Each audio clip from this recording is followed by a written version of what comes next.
Hey guys, Alchemist here. I hope you're all well and that you had a great week. Today I'm just going to go over a trade recap that was NFP on Friday. And before I get started, I just wanted to say a big thank you for everyone who has so far joined the waiting list. We're currently sitting at 28 members and have officially launched the second stage of memberships for the Early Bird 50 offer. Now I just wanted to make a quick note to let everyone know that everyone on the Early Bird 25 and 50 will receive all future courses for free. However, anyone who joins after that will have to pay an additional fee for all future courses that I will be putting out. So if you guys are enjoying or after the holistic approach that I'm taking here, please make sure that you do join in the Early Bird 50 offer, just to make sure that you don't have to pay any additional fees in the future. So now that's out of the way, let's get right into it. So as always, we're going to start off on the weekly. So on the weekly, we have two objectives just to identify our current supply zone and our current demand zone. So if we look at the lowest point here, where was this reacting off of? So it was these buy to sell wicks here on the weekly. If you've been watching my previous videos, you should be aware of these levels as they haven't really changed for a little while now. So this was the demand zone. And once we had this breaker structure here and set a new lower low, we had this guy up here as our supply zone. So we'll mark that up as our supply. And then we can get rid of this because we don't actually mark breaks of structure on the weekly time frame. Make this a bit neater. Perfect.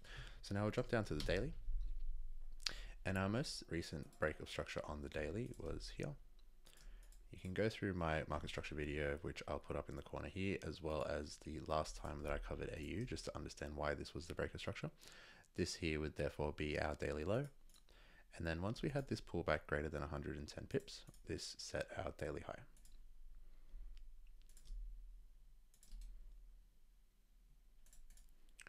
Okay, and we can see this here, this just came into this to mitigate this zone here.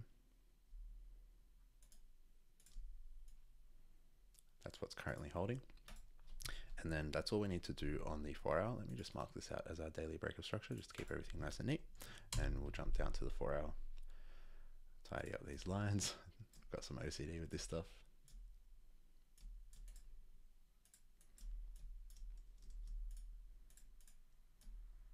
Sorry about that. Okay, now on the 4 hour, our most recent break of structure is here.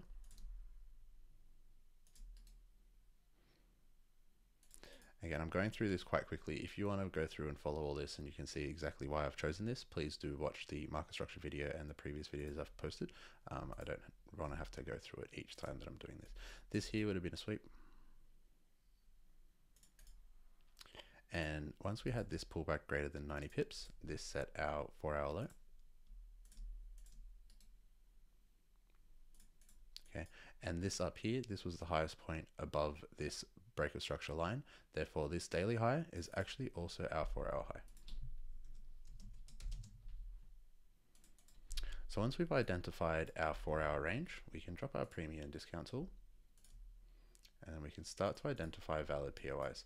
We can see currently we've actually already come up back into a premium. And we can see we had this into these interaction wicks here, which currently price has actually failed to close above, and it looks like we've actually swept the liquidity above there.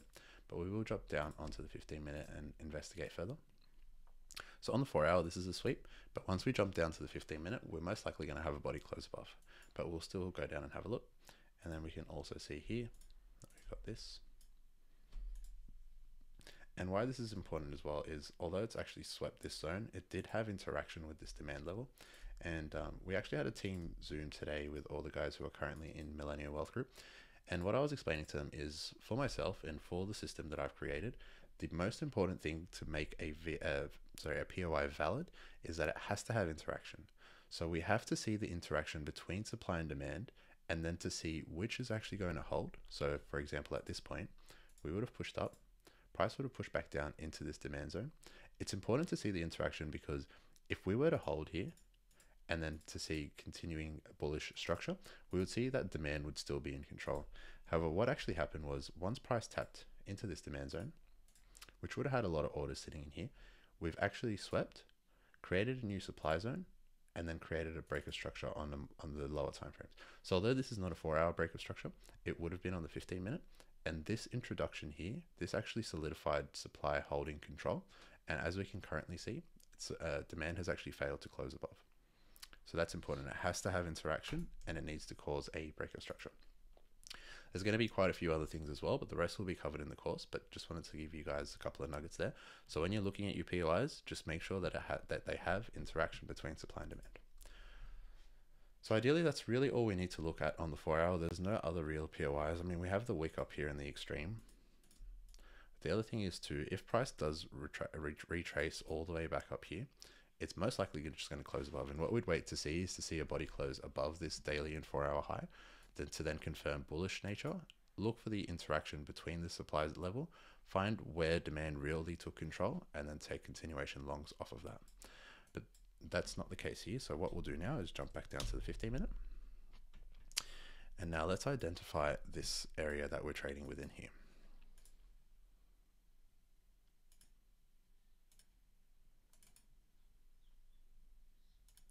So on the 15 minute, our structure zones are actually the same. So this 4 hour breaker structure is also our 15 minute breaker structure, leaving this 4 hour high to this 4 hour low to also be our 15 minute low.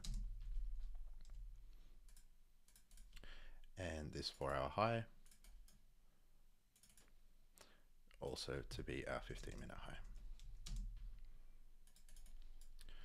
So within this range on the 15 minute, let's try to identify some more zones. So we can see here this demand zone on the left, which I had just looked at on the 4 hour and said that price had swept it before coming up. We can actually see on the 15 minute that there are these buy to sell wicks here. Okay.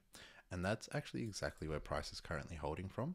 And we have actually seen a 15 minute change of character to the downside. So this is actually signaling that price has now completed its 4 hour pullback and that we could potentially start seeing continuation shorts to take out this low. So now that we've tapped into this and we don't really have anything else up here, we do have this extreme up here, which is still valid, of course. However, if we do see price respecting these levels, we're not just going to wait until price comes up here.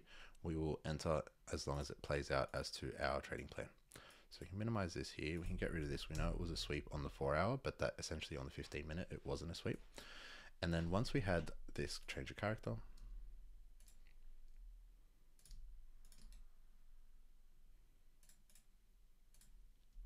we take the lowest point, wait for a body close personally. Okay, we can start to identify a couple of places that we can start to see shorts play out of. So we have this, and I've actually already gone too far, so I'm just going to replay just a bit further back. And then we also have the zone above. Keep in mind that this has actually been mitigated by this wick. And then once we would start to see a bearish change of character down after we've tapped into this zone. So what I mean by that is once we see, currently it would be this level that would need to fail.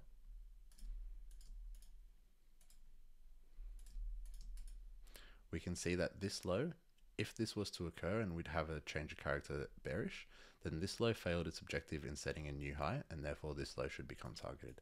But let's just see if that is the case. Okay, we're currently interacting there. Perfect. And then, oh, it just looks like a sweep still. We need a body close. Perfect. So there we go. We've had a body close down. So this then can be our change of character down. This would be our LQ. And we can see here, there would be something in the wick on a lower time frame, which price has come interacted with even a little bit further up. And then at this point,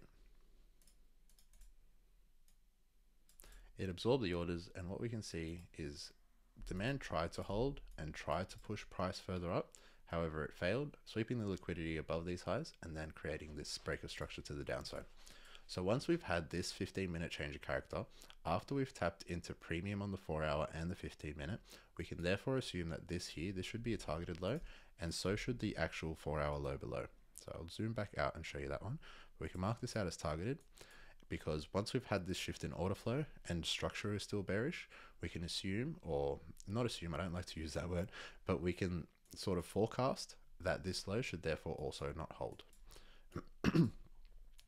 And again, this low here, once this was to fail, or if this is to fail, then this low should also fail. Let me mark out some more zones on the 15-minute here. We will have some catalysts for pullback.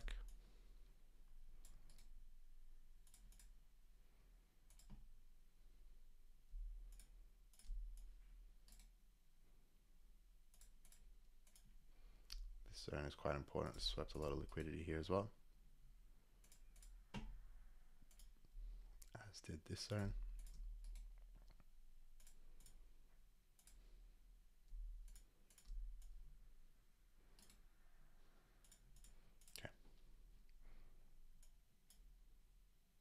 So now we have our catalyst for pullbacks here. We can expect that once this, or if this low is to therefore fail, we'd wait to see the interaction with this level, wait to see if we create a new supply zone, which then breaks this level, to take continuation shorts from here, as we can now start to target this 4-hour low if this is to fail. So once we've had this here, once we've had this chalk, we can identify a couple of places that we can look to take shorts from. So if we look at this, we have this. And of course we have the extreme up here. Okay. So I wouldn't be looking to enter just off this, because this essentially would be used as inducement for the higher POI. And I'll actually show you guys in a second the Discord channel that I was actually anticipating this exact move, and I put it out in the outlooks, and a couple of members were actually able to take the trade off based off that. And we also had AJ, shout out to AJ on EU, catching the short on NFP, which banked him quite a lot of R as well. So once we've had this change of character, we're looking for zones that have inducement, or if they don't have inducement, we're expecting them themselves to be swept. And then we can jump down to the 1 minute once we approach the higher levels and sort of look for continuations. So again, this is now just swept the liquidity above this high, but in and of itself, it now has liquidity above it.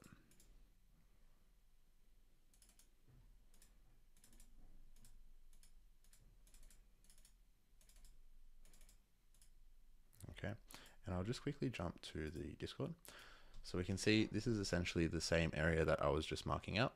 And I was saying that shorts from either of these zones are valid after liquidation, ideally from the higher POI. So ideally it would have been from this extreme. However, this POI is also still valid. And again, this low failed to put in a higher high, and we've had that 15-minute change of character down. So it's likely that in and of itself, it will fail too. We also have a note here that this was a V-shaped reaction. Therefore, it absorbed a lot of the orders that were resting here, and price aggressively pushed away. So let me actually just mark out this zone too, so we can have full clarity. So essentially this was a supply zone because it set a new lower low, and price interacted with this zone, came back down and swept below here, and that was actually what was holding to push price back up. So this was the liquidity sweep. Price was pushing back up, and now we're waiting for price to tap into here, have a liquidation, which all the models will be covered in the course. I will no longer be sort of discussing any of this stuff on YouTube. And then we'd wait for our 1 minute entry to play out to then continue at least to target this low here, potentially this CPB, but we'll just see once we actually get into here how it sort of sets out. Okay, so we've had our tap. Let's jump down to the 1 minute. Now the liquidation has already actually taken place, but I'm not exactly just going to go through that just in this video here. And then after the liquidation, we can look for the change of character, and then essentially looking for demand to fail and supply to hold for then us to enter short. So once we have this change of character here, the other thing I was telling the guys is when we have a range like this and the extremes actually sort of started to be mitigated, if we're looking for entries and we can cover the high with 2.5 pips, because if you've been watching my videos, I will always use a 2.5 pip stop loss on AU. Not always, probably 95% of the time. So essentially, if we look at this buy to sell here, and I will like to take 25% of the zone, if I can get in here with a 2.5 pip stop loss, covering the high, which we definitely can here, we can even afford to push it down a bit lower, just so that we can make sure that we get tapped in if we've got spreads or anything like that, then I'll happily take the entry here. I'm not sort of looking to hit the exact extreme and try to get in with a 1.5 pip stop loss. I'd rather take the trade and not be swept and be able to do it consistently, with a bit of a larger stop loss and still capitalize on enough R than just trying to be, you know, a sniper and making sure that I have the best entry so that I can go on Instagram and boast about it. But that's not what I'm about. So the other thing we'd be looking for here is for us to take this entry, we'd like to see some inducement built up underneath this zone. So we can see here that this area swept liquidity here. And this was the last sort of pivot range that pushed us back up. So we could potentially have a reaction from this area. Potentially it was actually this. Yep. And this is what's pushing price currently back up. And we can see here that we would have had some inducement being built up. At this point, I'm happy to set a limit, only because we've had the liquidation model occur. Again, I just didn't cover that in this video, but if you're interested, just please join the course. So I'd be happy to set the limit there. Perfect, and we'd be tapped in with a 2.5 pip stop loss. Now in terms of targets, we of course will take our 25% at 4R, meaning that we'd be risk-free on the trade. If I can actually stop it at exactly 4R, there we go. So let me just mark this out. And then knowing that this low is therefore now targeted, well, to be honest, it's after this fails, or if this was to fail, that's when the low should become targeted. So we'll wait to see if this fails, then we can then push our next sort of partial out to here, which would be 11R. So let's see how it sort of plays out. Okay, perfect. So we've had our partial taken, and this has failed. Therefore, we've also had, although we have this minor change in order flow above, after this whole bigger pivot demand failed, we are now quite certain that order flow is bearish and structure is bearish both on the 4-hour and on the 15-minute. And we have a targeted low to target. So everything's sort of aligning at this point. Once we've taken this here, given that we're actually situated in such a good area on the 4-hour and the 15-minute, what I'd like to do in this scenario is that I would take 50% off at this low and then leave 25% to the 4-hour low. So if we mark this out, this was 11R.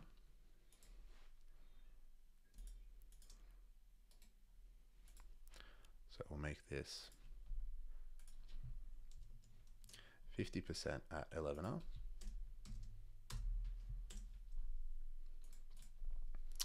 Let's see if this target is achieved.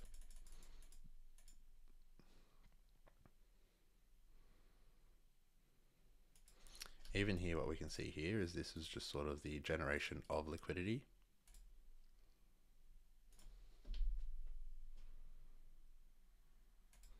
Perfect.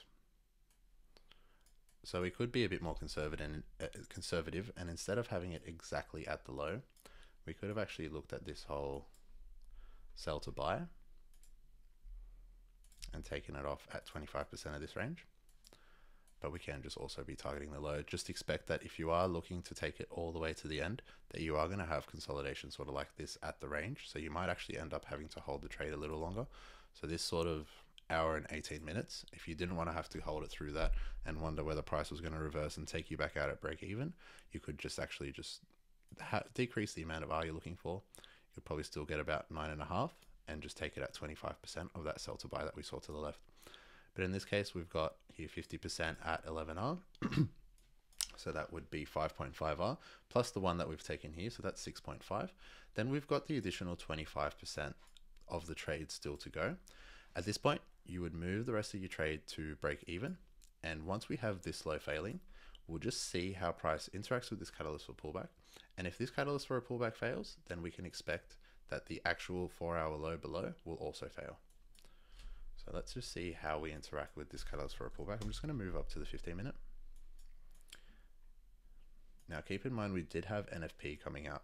So I personally did not take this trade because I don't trade when NFP is on. But NFP was at 10:30, so it would be here.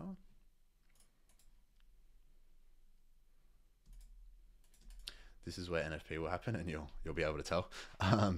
But let's just see how we interact with this catalyst for a pullback below. So we can see even just after we swept this targeted low, we did have a pullback. We swept the liquidity above, and we've actually created a new supply zone here, which we could potentially be taking continuation shorts from. Okay, there'd be a short in there, which would have been swept. And there you go, there's NFP. I think it was about 50 pips in 1 minute that it dropped. And then obviously we can see that this catalyst for a pullback failed, and we would just be targeting the 4-hour low. And that was my intention before knowing that it was NFP day or anything like that. But the logic is that if this low failed to put in a high, which was higher than the previous 4-hour low, and then we had this 15-minute change of order flow bearish, which therefore aligned with the structure, then we should also be targeting this low, as it's failed in its objective to set a higher high, and therefore it itself should fail. So if we look at this, push price forward just one more candle, we have 34.68R in the span of 5 hours and 15 minutes. So if we've got 25% of our trade left at this point, let me quickly just calculate that for you guys.